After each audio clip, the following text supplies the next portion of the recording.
हरि ओम। ॐ पार्थाय प्रतिबोधितां भगवता नारायणेन स्वयं व्यासेन ग्रथितां पुराणमुनिना मध्ये महाभारतम् अद्वैतामृतवर्षिणीं भगवतीम् अष्टादशाध्यायिनीम् अम्ब त्वामनुसन्दधामि भगवद्गीते भवद्वेषिणीं प्रपन्नपारिजाताय तोत्रवेत्रैकपाणये ज्ञानमुद्राय कृष्णाय गीतामृतदुहे नमः। वसुदेवसुतं देवं कंसचाणूरमर्दनं देवकी परमानन्दं कृष्णं वन्दे जगद्गुरुं श्रुतिस्मृतिपुराणानाम् आलयं करुणालयं नमामि भगवत्पाद शङ्करं लोकशङ्करम्। Bhagavad Gita, a conversation with God daily. In this series today, chapter 14, shloka number 18. Urdhvam gachanti sattvastha madhye tishtanti rajasaha jaganyaguna-vrittistha adho gachanti tamasaha.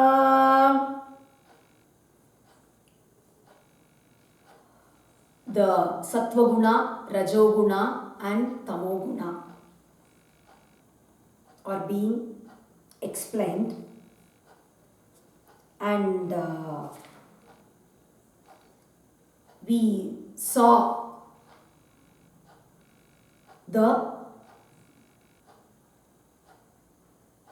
signs of a person who is established in Sattvaguna, and one who is established in Rajoguna, one who is established in Tamoguna. And now, Urdhvam Gachanti Sattvastha, those who are established in Rajoguna, that is, in those where Rajoguna is predominant, they go upwards. They are born as devas, and those who are rajasic, where Rajoguna is predominant, they remain in the middle. They are born as human beings, and when Tamoguna is predominant, the lowest among the gunas, when that is predominant, the living being is born as an animal. It takes such lowly births. Nanyam gunebhyah kartaram yada drashtanupashyati gunebhyascha param vetti madbhavam sodhigacchati.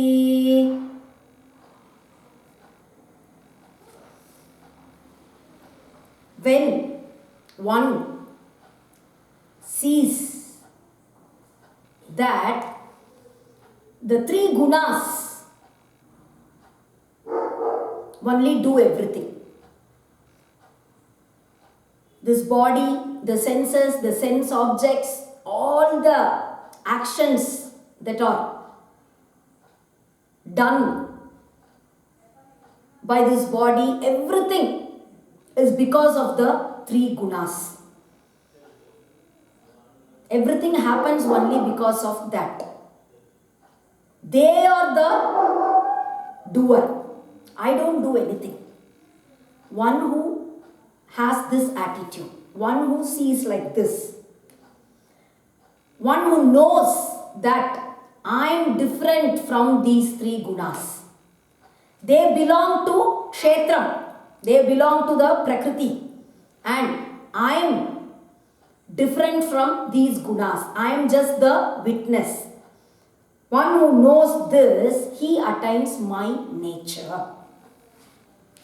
Then in the next shloka, he explains what he means by attains my nature. Gunanetanatityatreen dehi deha samudbhavan janma mrityu jara dukkaihi vimukto mritamashnute. And one who actually goes beyond these three gunas, that living being. The three gunas, which are the reason for the next birth.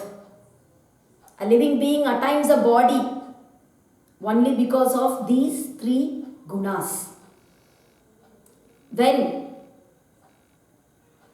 a living being overcomes these three gunas, when he knows that he is different from these gunas, then he becomes free from birth, death, old age, grief, all these.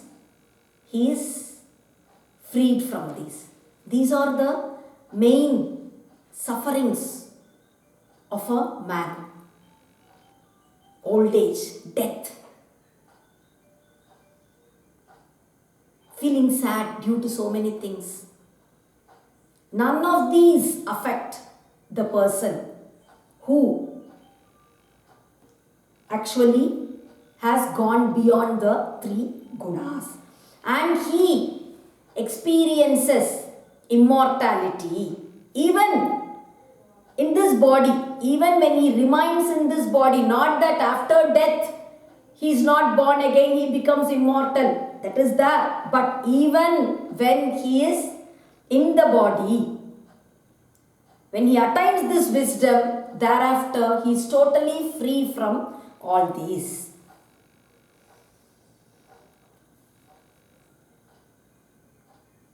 Arjuna uvacha kairlingaistrin gunanetan atito bhavati prabho kimacharah katham chaitan trin gunanati vartate. Now Arjuna asks, what are the signs of a person who has gone beyond the three gunas? Previously, the signs of a person in whom Sattva-guna is predominant was said as knowledge, reasoning power is seen in all senses. That is, whatever he sees, whenever he hears something, whenever he tastes something, does something, in all actions, that reasoning power is seen. That means you understand that Sattva-guna is predominant. When Rajoguna is predominant, then desire is seen. Desire to attain various things. Attachment. All those are seen. Greed.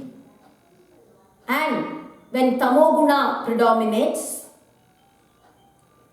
the person is totally inactive. He doesn't do anything. He is lazy. He always sleeps. He commits mistakes. He commits sins. So these are the signs of the three gunas. Now, you say one can go beyond the three gunas. Then what are the signs of such a person? How does he behave? And how to actually go beyond the three gunas? Arjuna asks. Krishna replies, Shri Bhagavan prakashancha pravrittincha mohameva cha pandava nadveshti sampravrittani न निवृत्तानि काङ्क्षति प्रकाशञ्च प्रवृत्तिञ्च मोहमेव च Pandava. Just now we said knowledge is the sign of sattva guna, and doing various activities is the sign of rajoguna, and confusion is the sign of tamoguna. The person who has gone beyond all these three gunas, he doesn't hate anything that happens, nor does he yearn for something which has stopped happening. That is, he doesn't feel happy that, oh, now everywhere the reasoning power, it shines, so I am in sattva guna. Why is it that I am running after so many things? Why am I developing so many desires? Rajoguna is dominant in me. Why is it this happening? He doesn't feel anything like that. He doesn't hate anything that is happening to him. He is happy in any state of mind.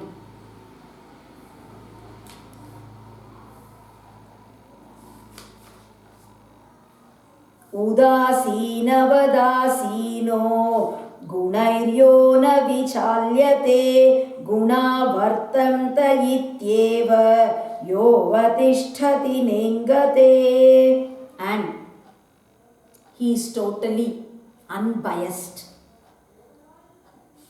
Whatever happens, he accepts it.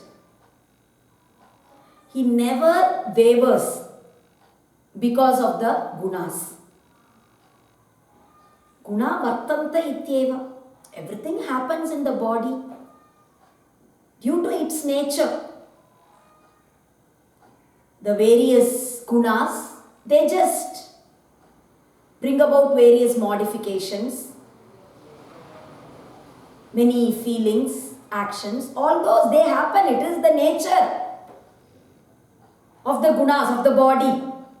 I am in no way concerned with it. He always remains established in that Brahman. Sama dukkha sukha swasthaha samaloshtasma kanchanaha tulya priya priyo dhiraha tulya nindatma samstutihi. He sees both happiness and sorrow equally. He finds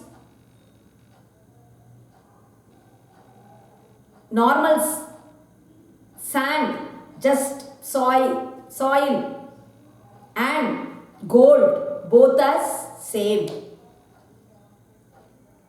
A stone and a piece of gold, both are equal for him.